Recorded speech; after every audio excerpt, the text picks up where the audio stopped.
বাসি কি কারণে বাঁচন বলছি এ মতাবতন কন্যা কারু যে শুনিলে বৎকারে রমিবা গুরুষি পচারিলে ঋষিଙ୍କର মনে জানি দেবে নারায়ণ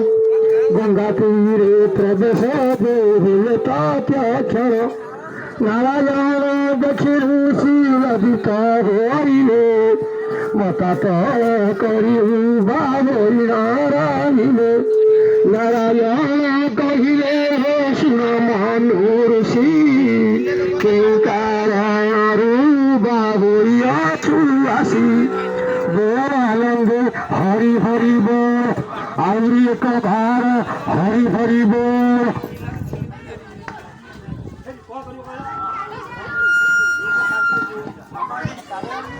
দেবানী শুনি ঠারে লোভ বলিলা তাহার ভূতন্ত কহি